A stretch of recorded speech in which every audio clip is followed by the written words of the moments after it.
Um, Good evening, everybody. Sorry, we have something in the middle of the screen. Whose screen is that one? Sorry for the technical glitch on the screen. Smina, can you take that one out, please? Is it okay now? Everything is okay on my side. This one. Got it. This is the computer from this side. Okay. Is it clear? Okay. So thank you very much.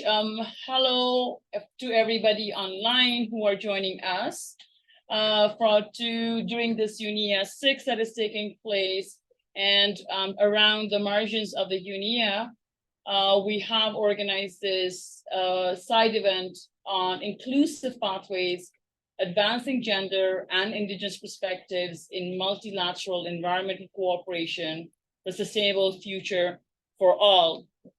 Before we start, I would definitely like to acknowledge and thank our co-partners in this event, starting with Asia Indigenous Peoples Pact, AIPP, Cultural Survival, Indigenous Fund for Indigenous Peoples, IFIP, OHCHR, the Office of the UN High Commissioner for Human Rights, SwedBio at Stockholm Resilience Centre, Soka Gakkai International, the UNDP Biodiversity and Ecosystems Services Network, BESNet.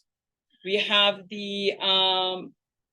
and we also have our other organization, which I still would like to acknowledge, that is TWN, Third World Network, PAN, and all the other also member states who have also joined us, and other colleagues for this collaborative side event.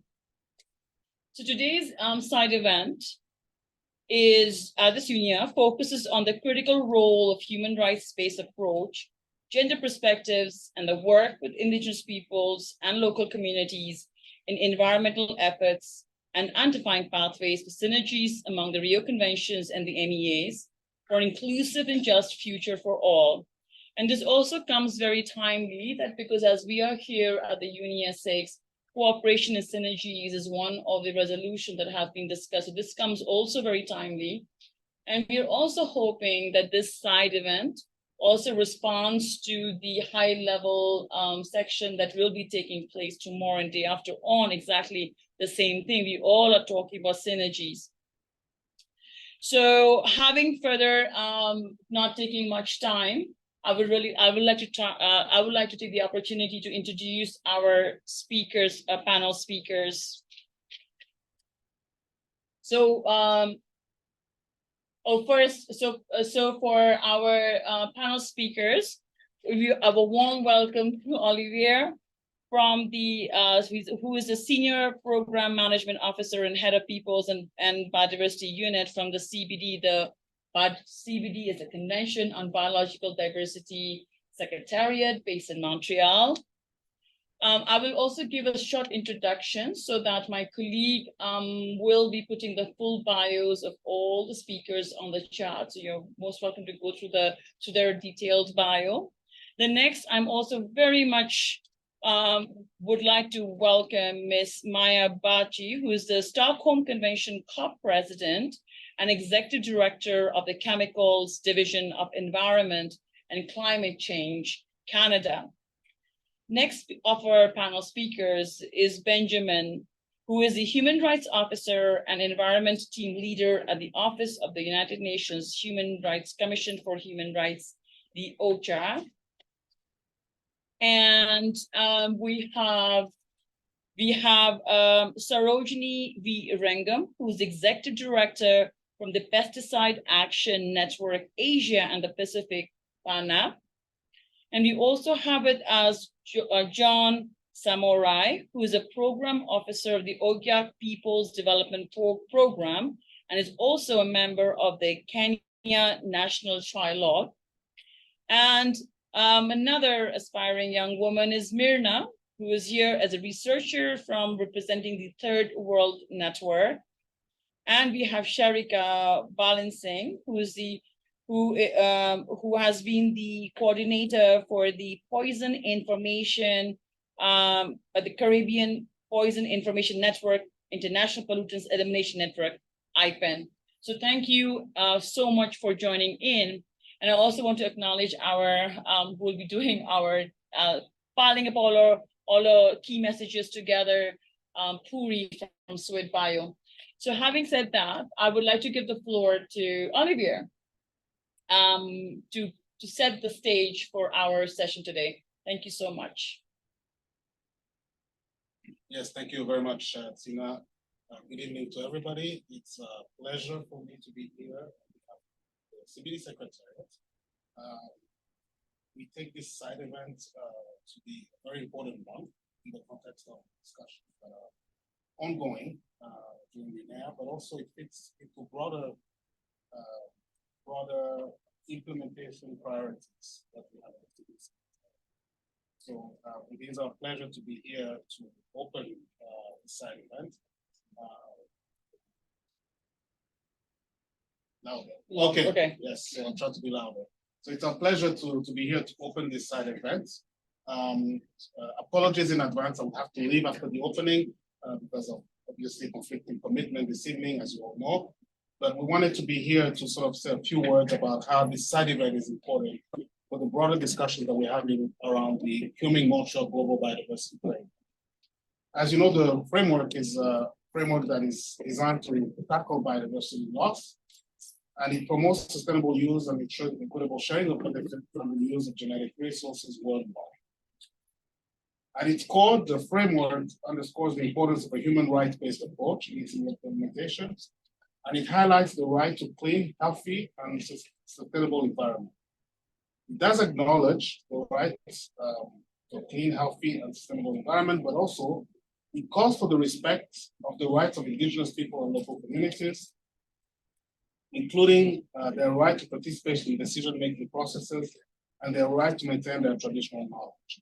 I think the framework, why this side event and the issues that you are discussing in this side event are important, is that in the context of the CBD, the human rights-based approach was core and parcel of key provisions of the CBD. But the framework came to actually enshrine those and actually strengthen those, and through a human rights-based approach. And that human rights-based approach, one can say, is actually vertical and is cross-cutting in the implementation and provisions of the Global Biodiversity Framework. So while the human rights-based approach is key to the implementation of all the goals and targets, there are two targets to mention specifically. Target 22, that I'm talking about the Global Biodiversity Framework, which calls for the participation, justice, and rights for indigenous people and local communities, women and girls, children and youth, persons with disability, and environmental human rights defenders. And target 23 of the framework, of course, specified that the implementation of the framework must follow a gender-responsive approach. For those who participated in the negotiation of the framework, people like Tina, these targets were very difficult to negotiate.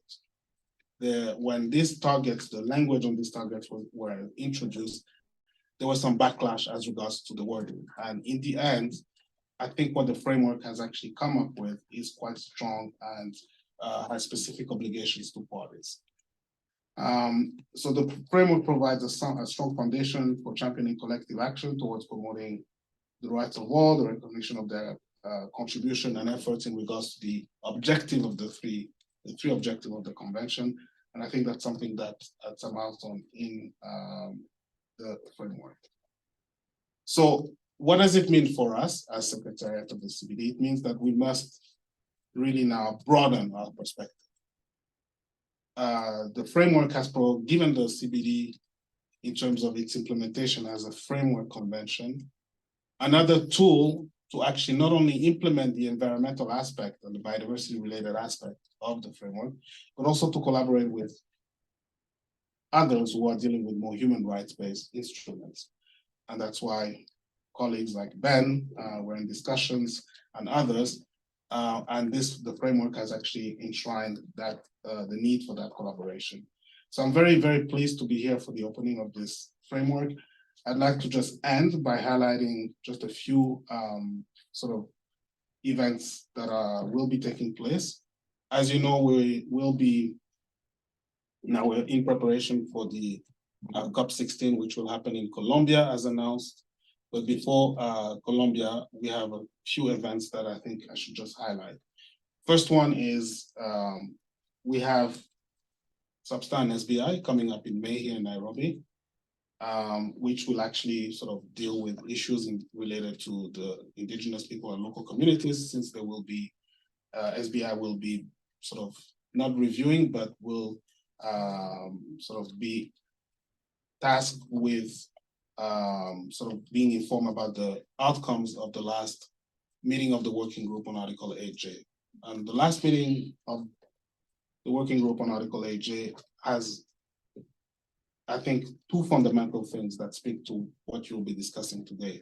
One is that parties in the negotiations, when discussing the new program on Article 8J, of course, with the support of indigenous people and local communities, decided to include an element in the new program of work that is specifically titled Human Rights-Based Approach to the Implementation of the new program of work. That's one element that's there.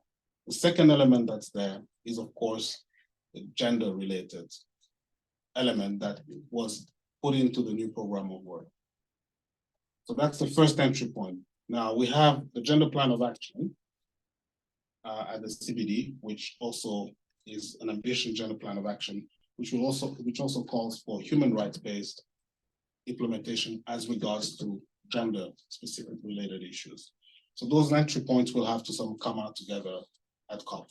And I think that's important to sort of highlight this. In so doing, and that's, I'm going to end my introduction here. In so doing, there are a number of opportunities for inputting. First of all, the new program of work is entirely bracketed as we speak. COP will have to unbracket the whole thing. What does it mean in terms of negotiations? It's like SBSTA, SBI provide an opportunity for discussions among parties, among indigenous people and local communities and other stakeholders, because obviously we want those brackets out.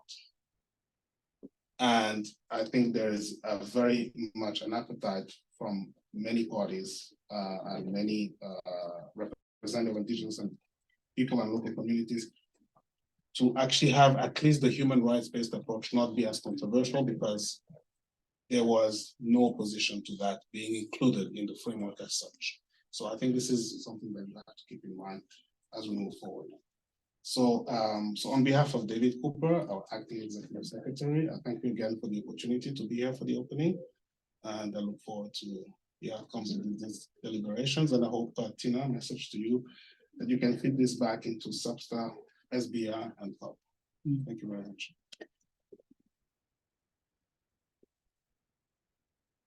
Thank you very much, Oliver. And I think you really brought in, and I really do hope the idea of having this event around the margins of the UNEA, but also with the margins of the high-level segment that's going to start tomorrow, is on the effective, inclusive, and sustainable multilateral actions to tackle climate change, biodiversity loss, and pollution. And I think the housing around the discussion you talked about is really very relevant, because in CBD, we talk a lot about the human rights-based approach now is embedded. And we really want to see is that how would that also not feed into the other multilateral processes, because now you have a baseline. So the idea is how do we really respond to that and kind of adhere to that kind of collectively within the other spaces. So thank you so very much. My apologies if I'm looking at the computer on this one is guidance to the panel of the colleagues online. First is that please let us know if you can't hear clearly, then our colleagues will let me know, and we'll make sure that we are talking, that you are able to hear us clearly. And also, hopefully, please let us know if the interpretations are doing well. And taking that opportunity, I do want to tell our panels to be a bit loud and a bit slow. So we are online, so we may be able to extend the time, so we don't have to leave the room, because we have interpretation both in Spanish and French to make sure that we are able to also do that.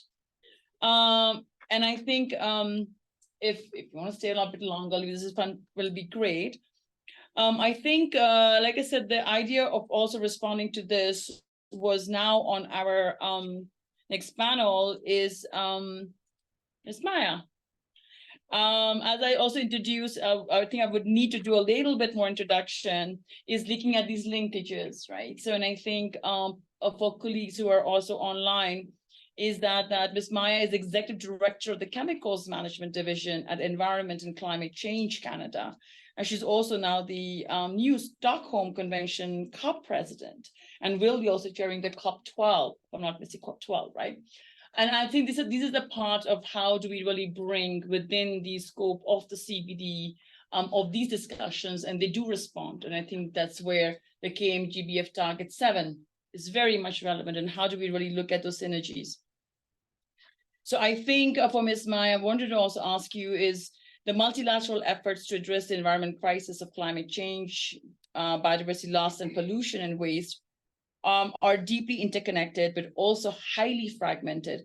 And I want to respond because this is what I'm taking up from the document, which is going to be presented at the high level segment. So how do we respond to that? So I wanted to make sure that the event that we are having today responds to some of those recommendations or reflection that is in the I forgot the name of the report.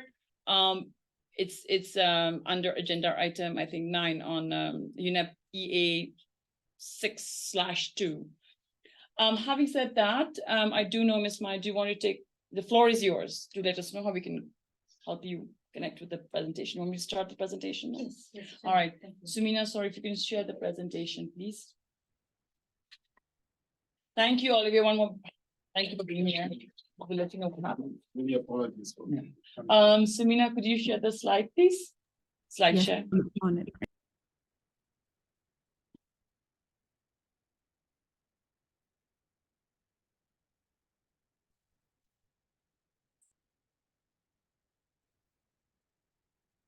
Okay, you can, yeah. Page, yeah.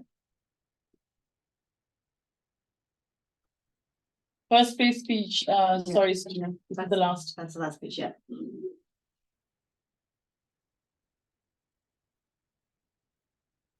Yes, Yeah, Ms. Maya, the that's floor good. is yours. Yes, excellent. Thank you so much, Tina. It is my pleasure to join you this evening, I guess, at this point, for this official side event on inclusive pathways. And my thanks to our hosts, Women for Biodiversity and the Asia Indigenous Peoples Pact.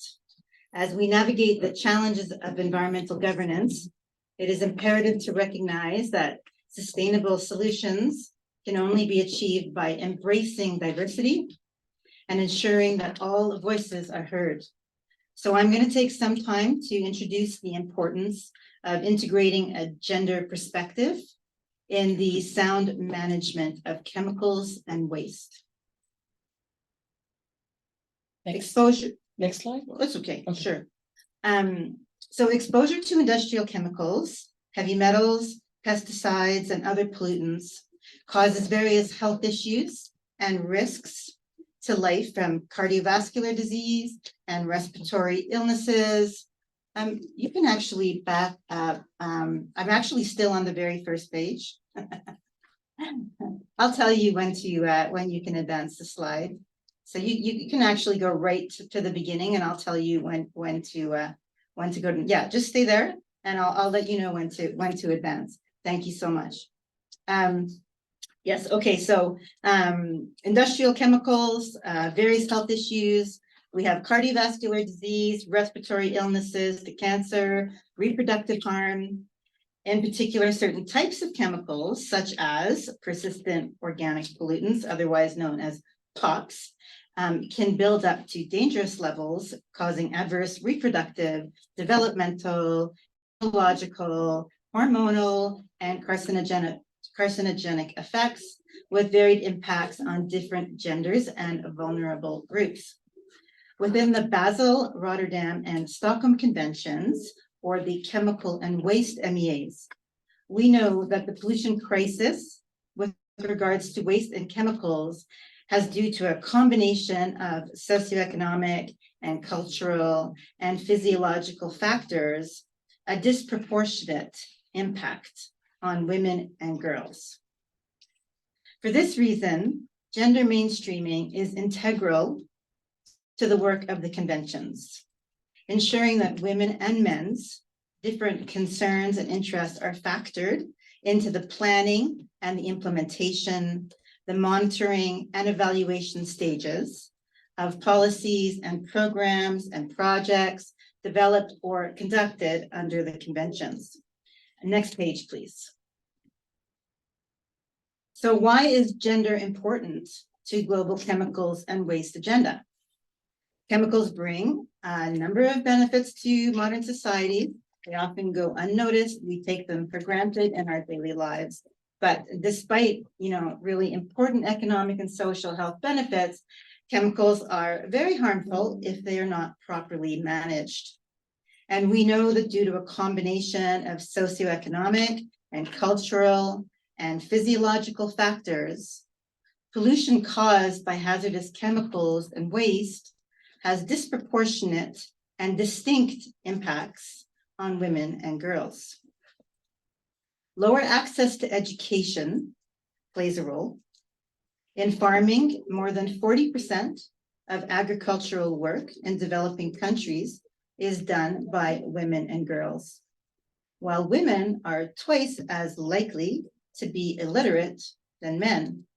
So what that means is that vital safety information and labeling on chemicals and agricultural pesticides, for example, is less accessible to women farmers and farm workers, increasing the likelihood of mishandling and exposure to toxic chemicals. Societal norms also feed in, and in many places, women perform the bulk of domestic work, including the sorting, removal, and disposal of waste. Disposal of waste. And mismanaged, so that results in a high levels of exposure to hazardous waste, And mismanaged plastic pollution can also disproportionately expose women performing domestic work to the toxic fumes of burning plastic containing waste. Cultural norms can also emphasize women and girls' vulnerability to hazardous chemicals because things like cosmetics and hygiene products are predominantly marketed to women, and they often contain toxic substances, including heavy metals and mercury and lead. And due to the differences in physiology, women's exposure can result in an increased likelihood of certain types of cancer, transfer of toxins through breast milk to infants, fetal abnormalities, and lifelong cognitive disabilities in their children. This not only affects women and children, but has long-term implications for society as a whole. And geographic location can add to these impacts. For example, the breast milk of Inuit women in the Arctic contains level of persistent organic pollutants up to 9 times higher than women in southern Canada. These kinds of impacts threaten women and girls' enjoyment of their rights. As a special rapporteur on human rights and the environment has recommended in his recent report, there is a need to strengthen regulation on chemicals that disproportionately harm women and girls. And this is what the BRS Convention, the Basel, Rotterdam, and Stockholm Conventions can help to achieve. Next page, please. Similar to other environmental issues, for example, climate change, biodiversity, and so forth, there are specific multilateral environmental agreements to tackle pollution from chemicals and waste. Several legally binding instruments govern the sound management of chemicals and waste. These are the Basel Convention, which regulates transboundary movement of hazardous and other waste and their environmentally sound management. Then there's the Rotterdam Convention, which regulates international trade of hazardous chemicals. And then there's the Stockholm Convention, which regulates production and use of harmful chemicals known as persistent organic pollutants. In addition, the Montreal Protocol and Minamata Convention tackle ozone depleting substances and mercury, respectively. Next page, please. So recognizing the disproportionate impact of chemicals and waste on girls, The BRS Secretariat's work on gender goes all the way back to 2012 with the development of their Gender Action Plan. The premise of the action plan is that all people, irrespective of gender identity, must have the same rights, responsibilities, and opportunities to achieve the sound management of chemicals and waste. And gender mainstreaming is vital to achieve the majority of the Sustainable Development Goals. In fact, those most at risk are active agents of change and contribute vital knowledge, experience, and leadership to environmental decision-making. There's a whole series of actions in this Gender Action Plan, for example, inclusion of gender-sensitive criteria in the development of projects and programs, ensuring participation of women as agents of change in law and policymaking, encouraging balanced participation in meetings, data collection that identifies impacts based on gender, and many other actions and strategies. Next page, please. It's not just enough to have a global view on gender mainstreaming. We also have to distill this into tangible actions tailored to different regions, national settings, and developmental contexts. The Secretariat has carried out projects Bolivia, Indonesia, Nigeria, most recently Kenya, Tunisia, Kyrgyzstan, to try to improve understanding of the gender, chemicals, and waste nexus in these different regions and country context recommendations. And for these projects, the BRS, together with partners, has developed country-specific reports and documentaries as part of our outreach and awareness raising efforts. And a last slide, please. Please visit our website to check out the Gender Action Plan. BRS is going to continue our collaboration with UNEP and with other multilateral environmental agreements to develop a community of best practice for mainstreaming gender in the work of the MEAs. And we're also engaging parties at all levels to encourage greater ownership of the Gender Action Plan and control over its outcomes. In summary, integrating gender equality and equity is at the heart of environmental governance. It's not just a feature, it's not just an aspect, it's imperative. Our collective humanity calls for a direct and earnest engagement with these issues, forging pathways that are inclusive, just, and sustainable for all. Thank you.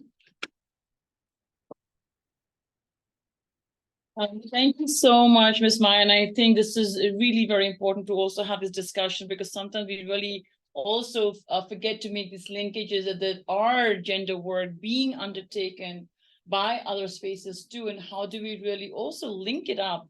And I think one way that I could see is that maybe we all need to review all the MEAs and RIHO's gender plans and see how to mainstream it, because you're talking about reporting on them. So maybe there could be something synergies around that, because everybody is setting up those strategies and those plans in place. And how do we really make sure that somehow there is also synergies between those policies, especially when we are looking at gender equality and looking at like health and biodiversity, and has impact, especially with chemicals.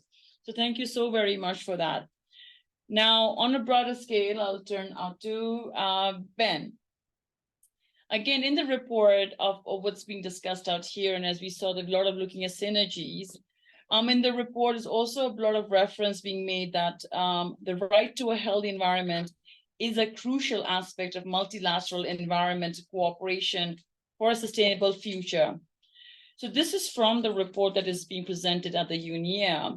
And I really wanted to see is so what concrete action is required for strengthening of governance arrangements that can protect human life on a living planet? So I'm just trying to also see is how can we really, like you saw that, again, there is, at least from the CBD, there's a very strong element of human rights, rights to basic approach, and also right to a clean, healthy, and sustainable environment. And we also see that also in your experience with the other conventions. So please, Mike's up to you. Thank you very much, Tina, and to the organizers and fellow panelists.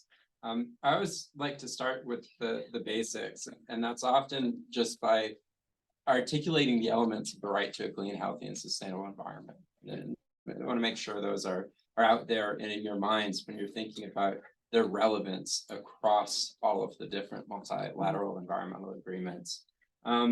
So the right to a healthy environment includes a safe and stable climate, clean air and water, a non-toxic environment, adequate and nutritious food, healthy ecosystems and biodiversity, participation, access to information, and access to justice, education with respect for nature, intergenerational equity, cultural rights related to environment, non-discrimination and equality.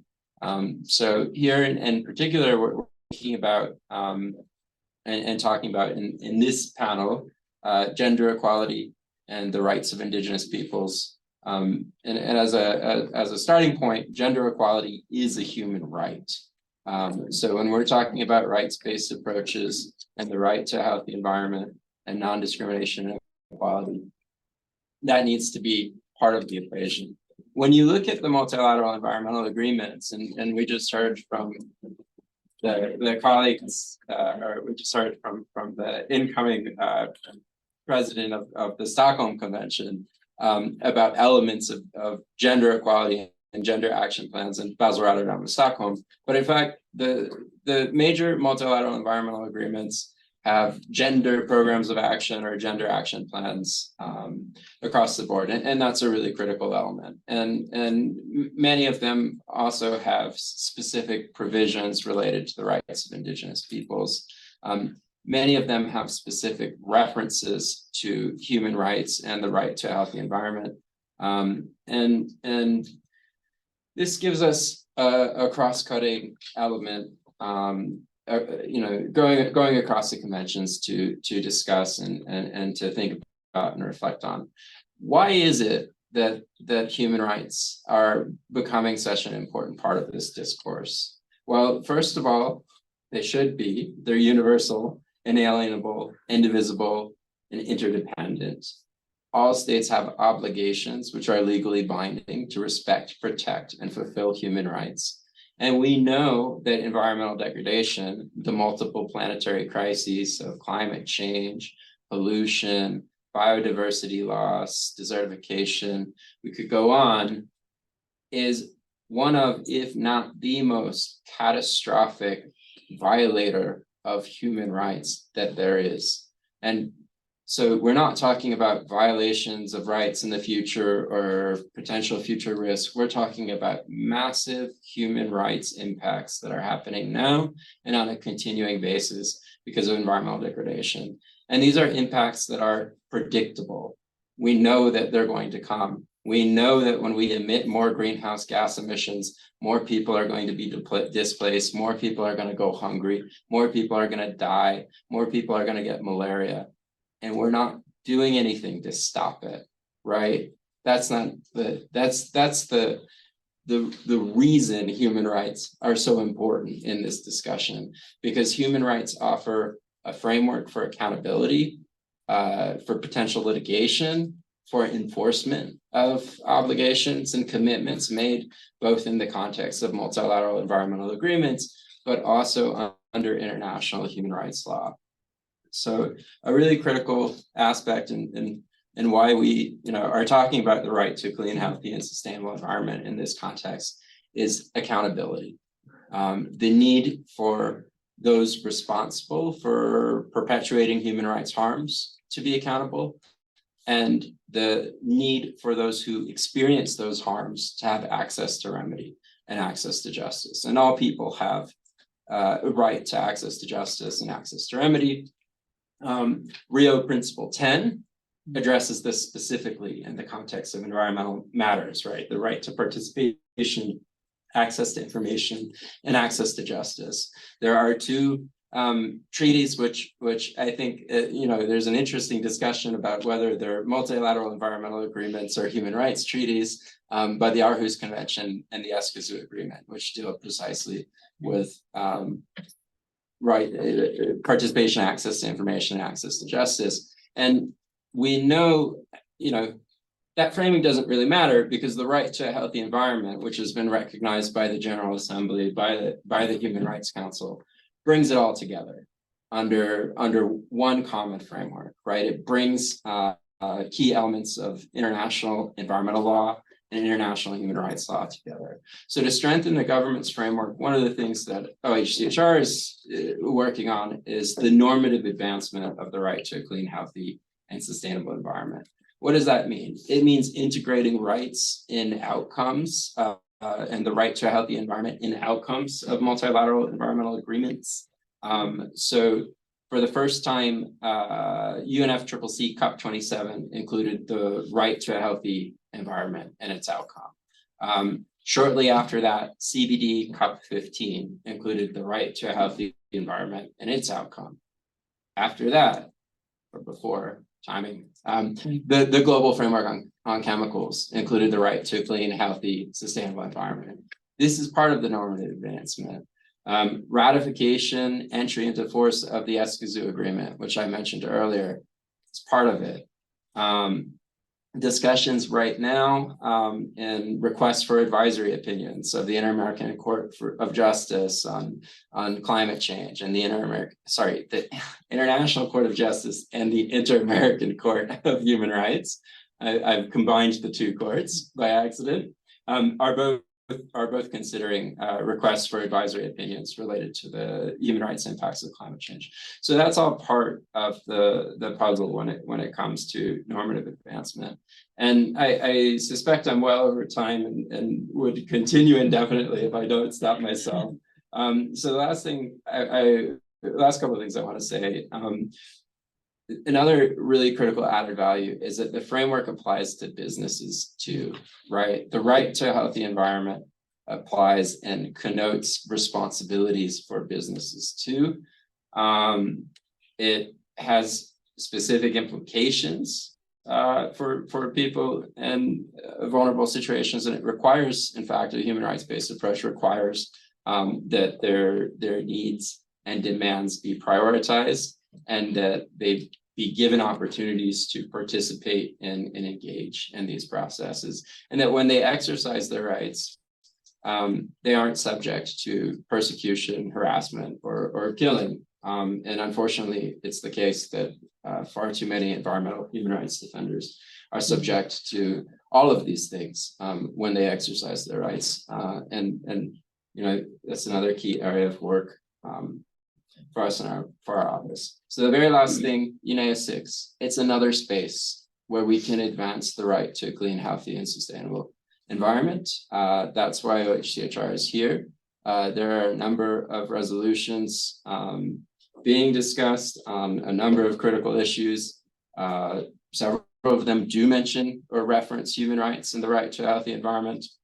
None of them, I'd say, do it in nearly a strong enough fashion. Most of them do it in preambular text. And of course, they still are being negotiated and need to be agreed. But all of these spaces are spaces for potential normative advancement. ASEAN, talking about an environmental rights framework, Council of Europe, discussing a potential feasibility and viability of a new instrument or mechanism on human rights and environment. These are all, you know, that's the sort of general picture of all the different spaces where human rights and right to a healthy environment are coming together, being discussed, and that's what I wanted to lay out there. Thank you. No, Ben, thank you so much. And I think this is one thing I would say, is how do we really make those outcomes also really responsive, right? You talk about accountability. I won't take much time, and I think it really ties up very well. Is that where are those aspirations and what's the realities on the ground? And having said that, I'm really happy to have John Samurai from the Ogiek People's Development Program and Kenya Nationals Trilot. I'm going to reintroduce that so people to know that. From your experience, right? I mean, you are there in the heart of what's really happening, and you look at all these international commitments being made. So incorporating the voices of those often marginalized in political decision making, this must go beyond merely adding seats at the table. A transformation is required towards a more networked and better connected decision-making that breaks boundaries and legitimizes meaningful representation. So John, the question for you is, how has a Kenya National Trilogue tried to bridge that gap? And what needs to be done to further strengthen Indigenous peoples in policy dialogue in Africa, including recognizing and responding to the realities on the ground? Floor is yours. Thank you so much for the opportunity. Sorry, you have to speak louder because we have interpreters in Yes. Yeah. I'm appreciating even being here at the UNEA. I think it's my first time to participate in this. And about the Kenya National Trialogue, it's a process that started in 2019 in Nairobi, when the first Anglophone Africa Regional Trialogue happened, whereby the importance on was underscored, the importance on raising awareness on the assessments reports of the IPBS reports. The two interlinked reports included the pollination and food production. The other one was on land restoration. So the awareness on that was the one being discussed, and the element of having science, policy, and people from the practice was also emphasized. And that's what is providing the opportunity for Indigenous people to be on board, to be in those spaces where they can contribute knowledge and also input on the policies that are taking place. From that, we have seen an immense opportunity whereby Indigenous people are integrated, are incorporated in every aspect of the IPBS assessment, uptake of the uptake report, whereby for the last since 2020 to 2023. We have done practical work in the community, whereby we have been able to provide an opportunity for local community, Indigenous people's aspects to being documented, being featured in the report, being appreciated, and also demonstrate to them some of the importance on pollinator conservation. For instance, on pollinator conservation, we have this experiment research whereby we would demonstrate to them on the value of pollinators on the crops, whereby pollinators are excluded, and we find that the value that is seen in that experiment is that those plants that were excluded from pollination will not perform, while those that were in the open did perform. So those values demonstrated practically, and farmers appreciating, linking pollinator to plants. The pollinator association has been very significant. So all these are opportunities whereby Indigenous knowledge finds its spaces in contribute to science and policy, and also they can see what their knowledge is able to shape. The other aspect that we have been able to do with the locals of the Buru is the restoration aspect, whereby the Indigenous, working with the Indigenous people, they tell you that these are the species that do well in these places, and that information is very important in the restoration of the landscape, whereby the science can now relate and they can adopt the species matching. They know, and that has really contributed because to the success of what we are doing, because in the restoration, the species matching, with that we can see success in the restoration of the Buru ecosystem landscape. So there's a lot that we are doing, including documentation, because we realize a lot of indigenous people's information is not documented properly. But with the Kenya National Trialogue, there's this opportunity to bring all those aspects, not just of indigenous knowledge and their culture, the value that they have in the intrinsic attachment, because the values, the traditions are very strong, how they relate to land, how the tree tenure is happening. For instance, there's the inheritance of tree, the inheritance of beehives, and the high regard for medicinal plants that are not to be traded. All those information are very important. And that's point out to the fact that this communities' contribution to conservation is of great significance. I can talk more and more, but we have this element whereby the whole aspect, the whole history, including their territorial governance, their human rights issues, because the biggest issue is their tenure security issue, is captured in our work, and it finds its place to be discussed in some policy level, whereby intervention related to human rights issues of the community can be tackled. Yeah.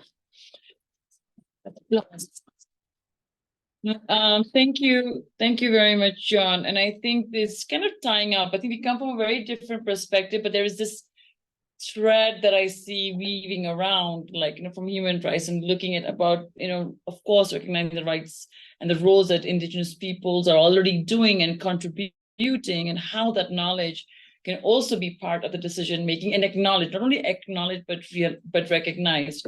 But also now I'll talk about lands and territories on restorations. Now I'm going to turn to Myrna, trying to tie up some of these discussions that we are having here, and understand that you are following a particular strongly resolution. Also its relevance, right? Because so I'll put it out there. So nature-based solution is one of the biggest discussions also in the UNEA here. And a lot of the people are also looking at it as a response, not only to climate change, but also to biodiversity. So the report that I was talking about says that nature-based solutions must include social safeguards for Indigenous peoples, but broader recognition and implementation of Indigenous rights and knowledge is needed across the spectrum of sustainable development and environmental governance. So the report talks about that, but always the magic thing is that how or what, right? Mm-hmm. So following the discussion, and you've been following that, what kind of reflections can you give? Because this is also a topic that is seen to build kind of these synergistic or cooperations between at least some of the conventions or the Rios or the MEA. So floor is yours. Thank you so much, Dina. And yes, I think that nature-based solutions are part of this broader spectrum of innovative mechanisms and solutions that are being proposed in environmental governance. And we have to link it with human rights, because human rights should always be a fundamental part of environmental governance, but it doesn't seem to be an obvious link for many decision makers and implementers on the ground.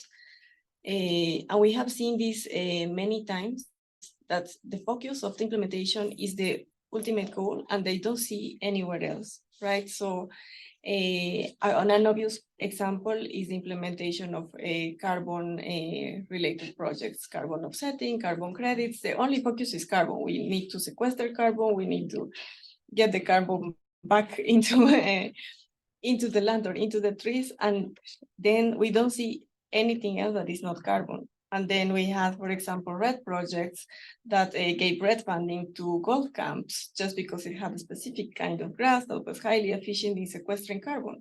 And then we had indigenous peoples and local communities taking care of their forests and conserving biodiversity that couldn't get RED funding because they couldn't demonstrate or they couldn't measure how much carbon they were sequestering. So a focus only on one thing is always going to make you forget the other important things, and human rights are one of these very important things.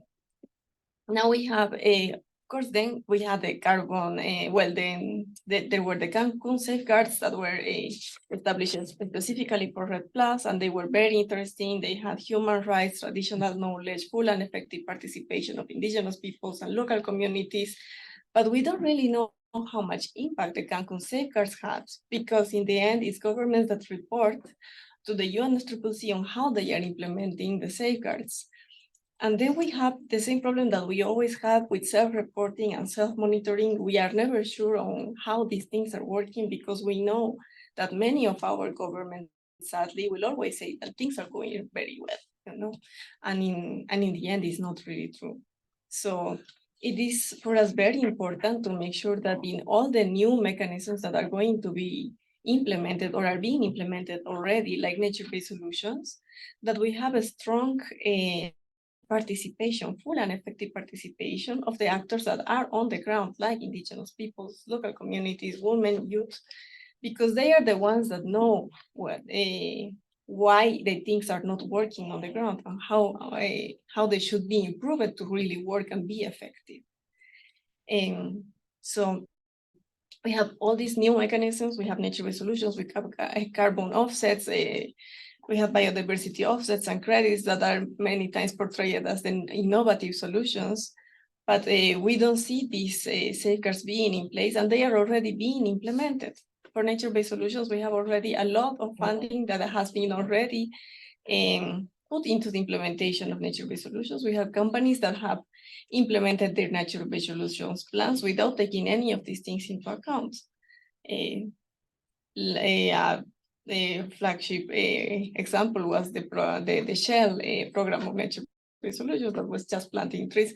So we have monoculture plantations and the impacts on indigenous rights, and also they are taking away funding that should go, for example, for the implementation of agroecology, things that have been proven to be effective. Agroecology have proven to transform food systems. The techniques and the traditional knowledge behind has been refined by years and years, hundreds of years probably, by indigenous people, by local community farmers, women. So why not use the things that are proven to be effective and have been designed and studied and refined by the actors on the ground, and instead taking taking a shot for innovation when we don't really know if these innovative mechanisms are going to be designed with the actors on the ground. Another thing that is important is financing. The CBD adopted a decision at COP14 regarding safeguarding biodiversity financing mechanisms. That is very interesting. I would love to know if this has been effective or not, if anybody knows. But how can we ensure that the financing institutions take this as a priority? Because we don't see this happening on the ground either. We see that the main goal is to have this budget spent, and that's it. If it is going to work with safeguards or not, it's not really a priority. That's at least what we see on the implementation, and how to ensure that the finance schemes really take into account the actors on the ground, and the barriers of finance are really going to be taken out, so the finance channels are accessible for the implementers on the ground. Something also important to highlight is that land tenure rights are safeguards by themselves. Land tenure rights for women, you have a safeguard there because you know that the decisions that are taken by women in the communities are in the long term because they are thinking about their children. So that is already a safeguard. Same with indigenous peoples and local communities. There are various studies that shows that the lands that are protected by indigenous peoples, for example, have greater biodiversity and it's better conserved than lands that are not. So that is a safeguard already. And of course, the implementation of the right to a clean, healthy, and sustainable environment is another safeguard by itself. A safeguard not only for human rights, but also for biodiversity, because nature rights and human rights are interdependent and interlinked. The case that we have in Bolivia that we have been studied with my organization of the mercury levels in the hair of indigenous women in the Amazon, if we had their right to a healthy environment respected, then this landscape wouldn't be so polluted and biodiversity wouldn't be so affected by the contamination and effects of mining. And similarly, if we had the biodiversity commitments implemented, we wouldn't have mining in this because it's a protected area. So the rights of women would also be respected. So we need, I would say, as a key takeaway, we need more consistency among the implementation and the principles that we have across different multilateral environmental agreements and also human rights treaties. Because we get like huge wins in some of these agreements, but then they are not consistent with the implementation of some others, and we need more consistency, and that's something that can happen here at UNEA. And also the full and effective participation at all levels. I mean, at this level of international and multilateral discussions, we need a full and effective participation of rights holders, but also in the design and in the implementation and the monitoring at the national level, because if we don't have the participation in the monitoring, in the reporting, then everything that our governments are going to report is that things are going fine. So we need something better. Thank you. Thank you so much, Vernon. I think I really like what you talked about is land tenure itself is a safeguard, right? But also understanding that I'm going to twist it because all our works are very interconnected, right? You're talking about responsibility, you talk about RAID or NBS, and this is where I think Ben was talking about accountability, right, of businesses also. And then you both also touched upon agroecology, and you talked about women's role and pollinators, and that's where I'm going to get Saro. So, Saro, I need to look at your question. Saro, because Saro's experience and also working with farmers, and again, looking at your chemicals also around it. So, how do you see the gender equality in the context of MEAs and food security and sovereignty from transforming policy to action? Thank you, Tina, for that question. One of the key elements, we know the SDGs, gender equality, the 23rd agenda, so I won't go into that. Maya talked a lot about the BRS, the Basel, Rotterdam, and Stockholm Conventions that had in 2017 a gender action plan, and you know, it went into what would require to become equal in terms of equality. Then we have also the Global Committee of Food Security, CFS. They came out with a voluntary guidelines on gender equality and women's empowerment. And that was fought, and it's available, but still it's a voluntary guideline. Then finally, there's also the resolution in the global framework on chemicals, which talks about mainstreaming gender perspective, promoting gender equality and empowerment of all women and girls in chemicals and waste management. So there are all these, guidelines, action plans that are part of MEA. They're part of the, global platforms for food security, and this, I think, is the problem. Even though we have all these guidelines, we have the SDGs and resolutions, there is very little that has been achieved in terms of gender equality. We have a long way to go, and the reality of women's discrimination is still stark, and in food and agriculture, it is even more evident. So you have rural women, particularly women farmers, indigenous women, and agricultural workers who continue to be disadvantaged and discriminated against, and have limited options for developing new and adequate sources of livelihoods. And one of the gender discrimination that rural women experience is not only social and economic exclusion, but also because of this exclusion is also because of their ethnicity, their age, disability, nationality, caste, religion, or sexual orientation. And we see that nearly 58% of economically active women in Asia, because that's where I'm coming from, still less than 20% hold secured tenures of the lands they farm and face impediments as the lack of access to credit, infrastructure, irrigation, and machinery. This discrimination begins at home and permeates all levels, including community, politics, national level, and you have discriminatory laws and practices that keep women from participating fully in politics and economic life. And women face multiple burdens. I mean, that's a reality. As agricultural workers, they receive very low wages, face insecure conditions of work, lack access to social services. And we did a very recent study on social services and social protection, and rural women hardly have access to it.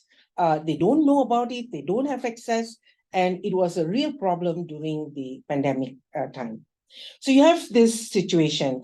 As agricultural producers, women work harder and longer without recognition of their contributions and often without remuneration if they're working in their family farms.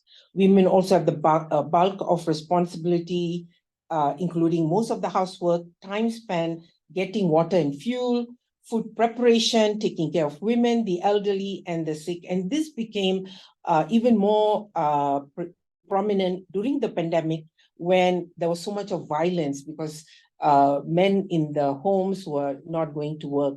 And so there was a lot of increased violence that women face. And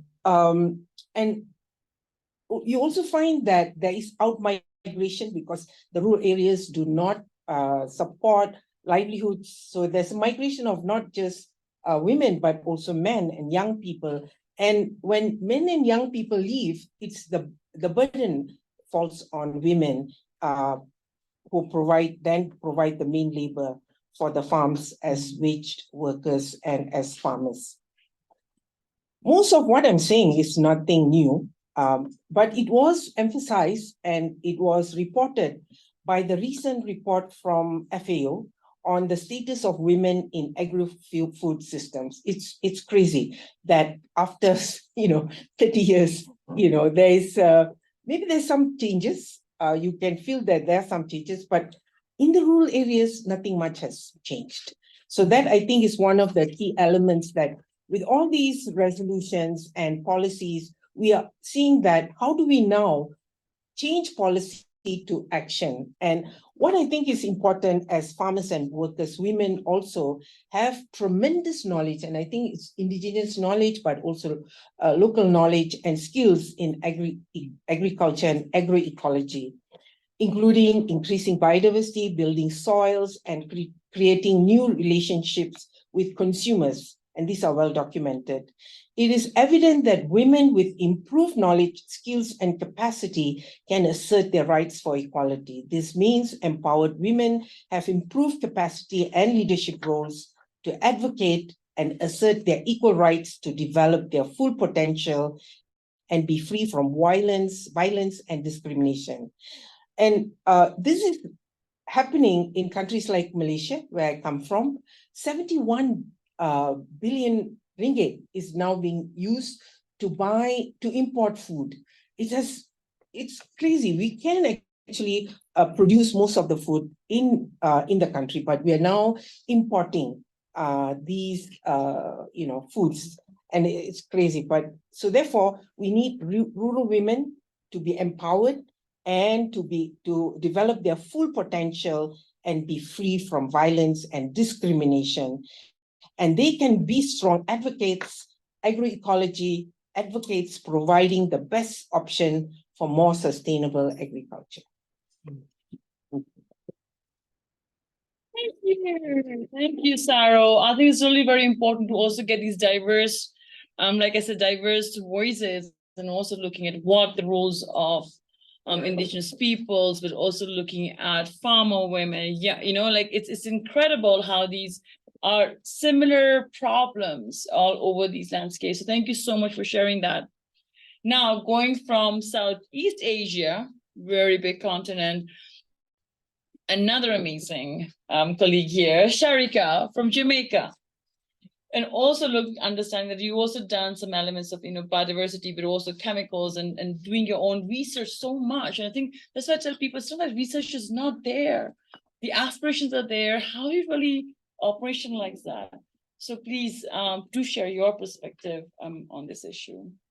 So just to reinforce what Sarah said, in understanding the gender perspective and how we disaggregate data, we have to understand that women are the pathways to chemical exposure for the human race. And it's very important that we understand that. When we understand the procreation, we realize that when women are exposed to chemical, from the woman to the fetus, and all of us come from a woman. And so it is important for us to have that very strong and robust perspectives within our resolution so that we can have strong policies within member states. And not just words for saying, but these words should be fully integrated and comprehensive across all the spectrum. So we heard about the public awareness aspect, we heard about policy, we heard about research. How do we get this language to be integrated across, and how do we get women to be a major part of the stakeholder around the table of discussion? For those of us who are knowledgeable, for those of us who work in research or STEM, how do we speak for those that do not have a voice? And so it's important for us to elevate that conversation. Thank you, Sherry. That was short and sweet, but also impactful. Thank you so much. And I also wanted to tell the participants online that we will be, there was a question about recording.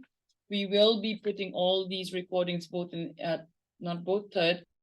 English, Spanish, and French by tomorrow, and it will be made available to everybody registered for the side event, for the online event.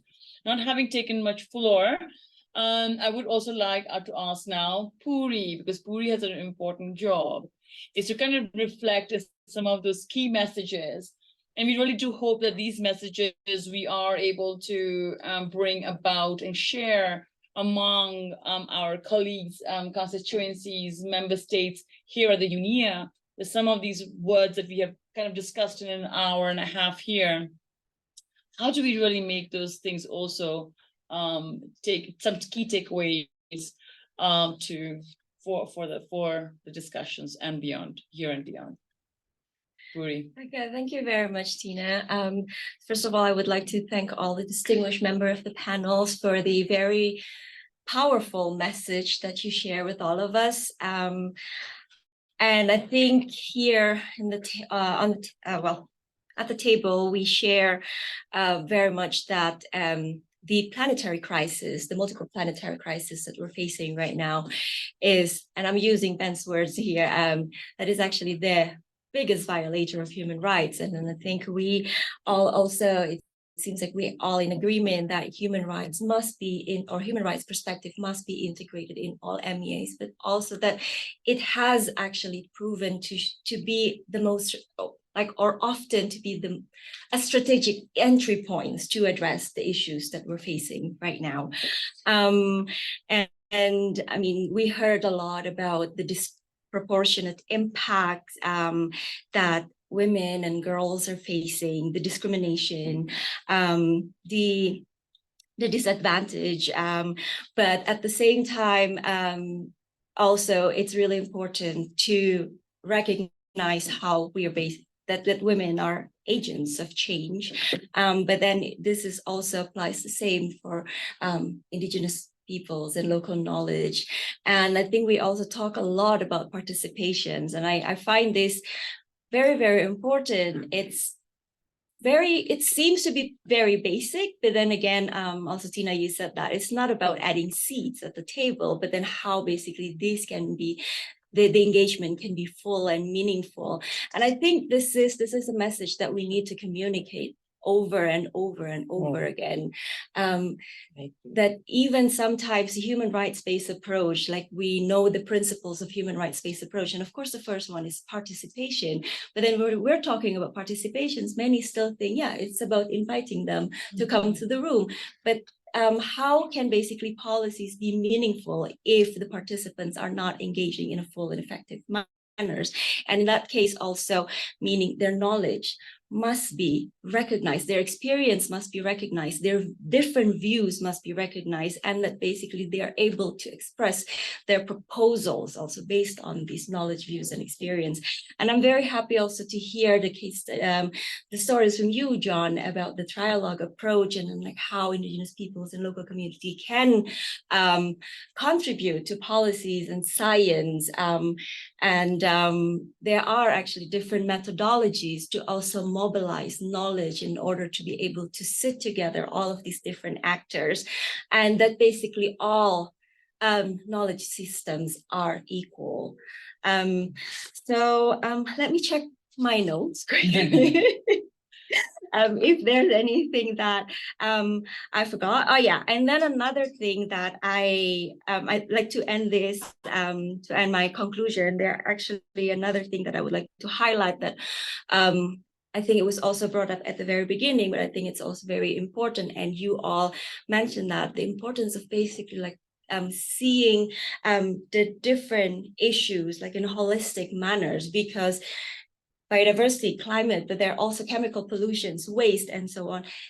These we need to see it basically as an integrated manner, and that basically the importance of collaborations, that basically we come together. I mean, there's the duty bearers who has the obligations to respect, protect, and fulfill the human rights, but also, again, we as community, we need to come together with our collective efforts. And I think with that also, I just would like to come back to the to what Olivier, as he opened this discussion, that basically how we can actually come together and bring all of this message and reach out to those, build this understanding and continues building the capacity, share our stories, and that contribute to all of these policy process together. I think that's also very important. So I'm going to stop there. Thank you so very much. Thank you, Puri, for putting in those messages. Now we're about to kind of wrap up. I just want to also kind of quickly give all of you maybe half a minute for some key message that we can kind of take forward. And this also includes all the few of the participants. If you are online, you can chat, put it on the chat, but also to also like really acknowledge some of the people who came in person to attend, because we didn't have space. So maybe we'll go around. So I'll start with Ben first, and we're going to go around like that. And I also would ask both of you to also join in.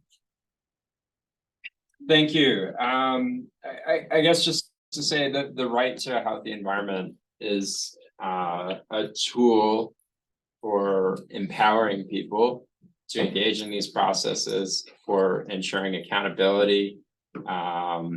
And I urge you all to exercise your human rights, including your right to a healthy environment, and engage in and be part of this discourse and the really hard work that needs to be done to protect the planet for current and future generations. I think we need to, I'm really happy. I just want to take this opportunity to thank all the partners, co-partners. I think this is what we really need to do, is that we need to sit with each other within different spaces to really also share, like I think cross-pollinate information, because we looked at all of us, the different work we are coming from chemicals, from biodiversity, from agriculture, including different constituencies, but the thread is the same, right? Like we are really there together. So let's hopefully we will also continue doing this together to bring this issue up. So thank you so very much. Thank you. Yeah, I think it was very inspiring to really listen to everyone. And I think like, in a way, what I find inspiring is that I do feel that there is like an undercurrent of movement of change of narrative, where really we do feel both people and planet, but really people, human-centered approaches are not just gaining traction. Sometimes they have to be pushed. Often they have to be pushed, but I think it's inspiring to see that it's maybe sometimes really staying as an undercurrent, but I think the narrative deeply is changing. And listening to all of you, that was truly inspiring.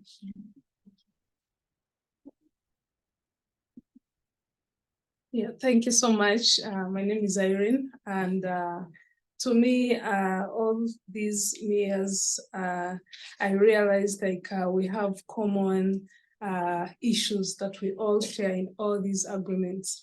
And it is important to note that we need there's a need to mainstream some of the important topics like rights of the indigenous people, the rights to a healthy and of course safe environment. All this must be mainstreamed in all sectors of actions that we take, maybe in frameworks in agriculture. So all these are cross-cutting, and it is important to bring all stakeholders, of course, at the table to contribute and also help or maybe scale up actions to ensure that everything that we are doing is really effective, well monitored, and of course, well evaluated. And the people, of course, that are conducting all of this must be accountable to produce or account for the results that are going to come through. So thank you so much.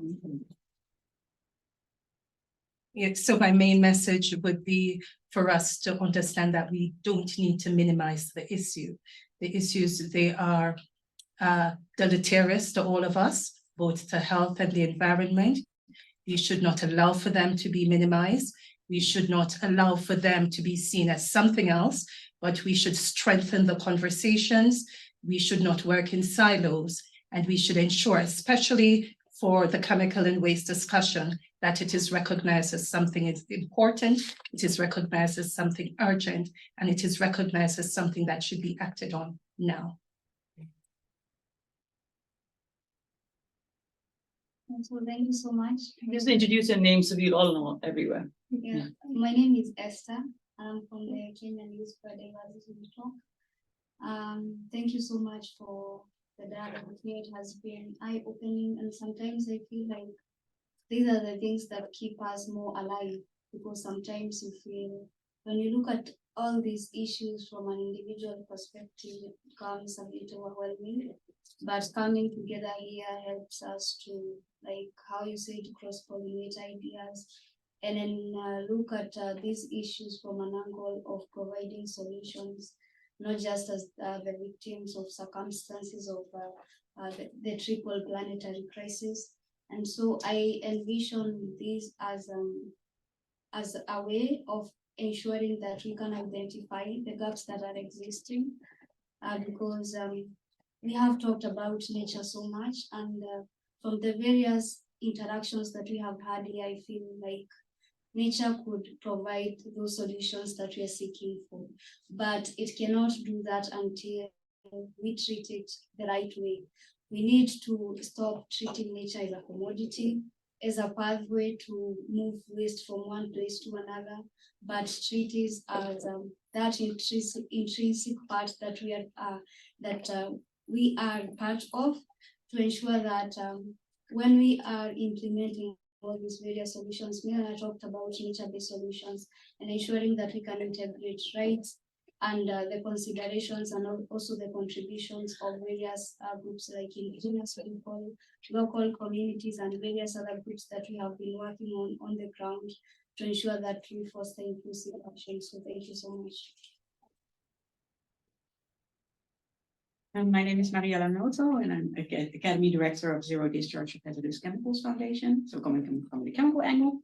And it's been very inspiring for me, mostly because it fires something up in me around the awareness raising and capacity building, that also hearing from the on-the-ground experiences, that if we raise that more awareness on the ground and build capacity and empower people to also speak up, not only here in the rooms that we have at UNEA, but on the ground, and empower them to take the opportunity to become part of the solution, is something essential in the whole process, and especially including them in the discourse without taking them out of these discussions that we have in the rooms here. Just gave me an inspiration to make sure that we keep on building that capacity up on the ground, and to empower those that are able to strengthen the discourse from the ground itself. So thank you for that. It was very listening. My take or my parting shot is that It's clear that indigenous people are affected by the planetary crisis that we are also discussing and appreciating, but also very important that through their experience and interaction with nature, they also are part of the solution. They can contribute to the solution. And therefore, this calls for their meaningful participation in all these policy dialogues. We can only realize their rights when we have them on board, when we involve them.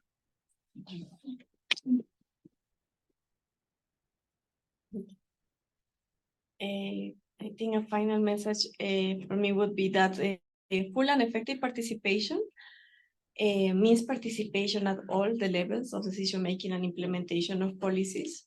And this includes the participation in the very design of the policies, and not only a consultation a posteriori.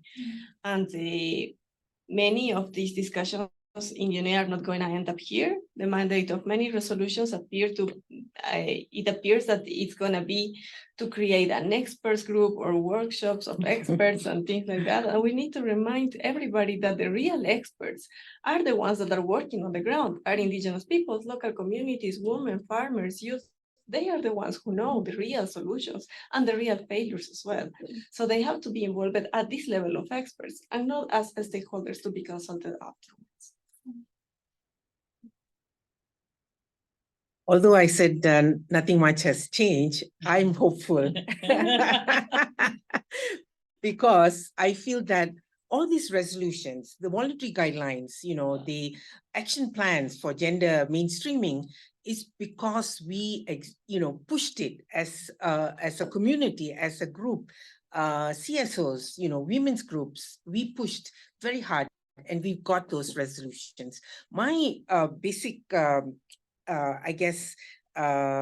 request for all of us to work together to make these policies, these resolutions into actual actions on the ground, to really empower women for livelihoods, for equality, and for change. And I think women can do it because we are in the forefront of creating change and livelihoods, especially in food security and food sovereignty. So thank you.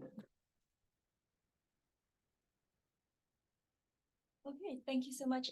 I think for me, I agree with everyone. These are very important key messages. And for me, it's just like, let's together also advance the understanding to make sure that we can bring these policies into actions. So let's advance the understanding of what are human rights-based approaches and what does it mean in reality, in implementation of human rights-based approach. Thank you. From my side, thank you very much for the participants who actually stayed a little bit longer. Thank you very much. And we will end our session here. And we will make all the 3 recordings available online. So thank you so much for those who joined, and for all the panelists. Have a lovely day. Thank you. Thank you.